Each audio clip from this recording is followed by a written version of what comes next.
Peterson, why is it, do you think that, here we go, that Marxism is such a rooted ideology compared to things like classical liberalism or all of these other ideologies that we see? Like, this thing's been around since the mid-1800s, and it's taken over almost everything, especially college campuses. Why do you think that is?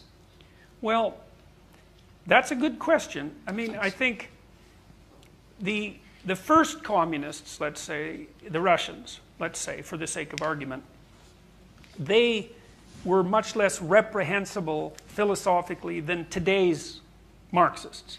And the reason for that was, well, they had a utopian vision, and not that that's necessarily a good thing, but they didn't necessarily know that it was a bad thing, right?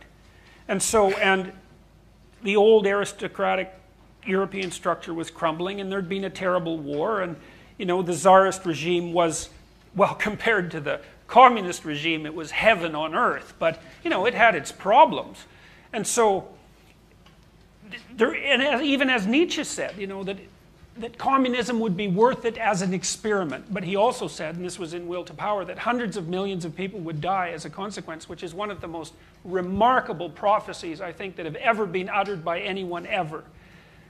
Okay, so it's attractive, it's utopian, but then there's the dark side of it, right? Which means everyone who has more than you got it by stealing it from you. And that it really appeals to the Cain-like element of the human spirit, right? Everyone who has more than me got it in a manner that was corrupt, and that justifies not only my envy, but my actions to level the field, so to speak, you know, and to look virtuous while doing it.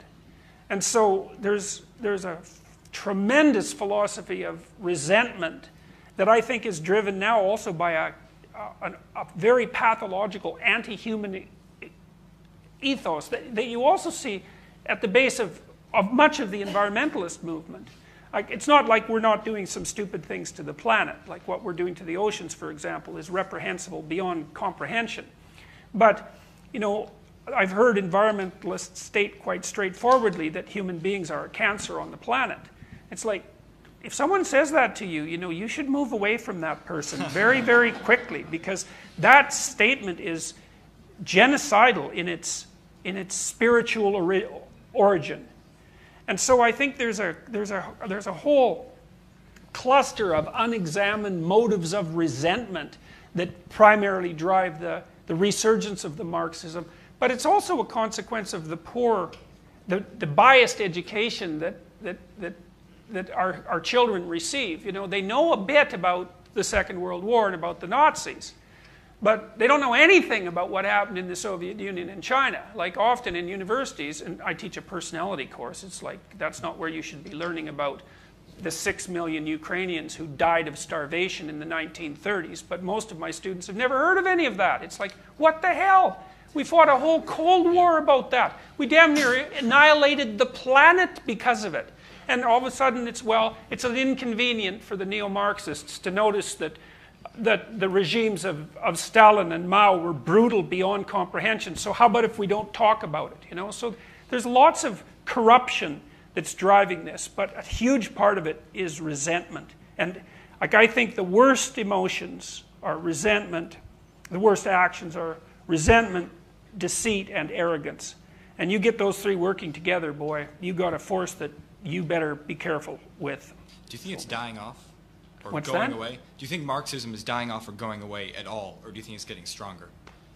I think that what's happened is that it's transmutated into this postmodernism and identity politics, which was really, really devious, really devious.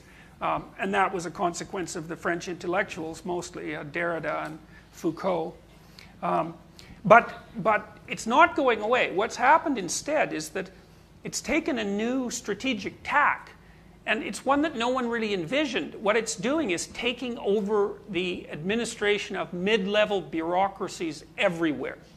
So it's not so much a threat at the highest level of political organization, but that isn't necessarily where much of the power over individuals resides. It resides in these smaller political structures, sub-political structures, like like school boards, for example, or in Canada right now, our law society in Ontario has made it mandatory for lawyers to produce a statement of principles that they provide a template for. They tell you what your damn statement of principles should be. And they're basically equity, diversity, and inclusivity statements. And if you don't write out your statement of principles, declaiming your agreement with these principles and simultaneously, essentially admitting that you're a racist, then you don't get your license. So we're fighting a big war about that right now in Ontario. We might even win. It looks like we might win. You never know.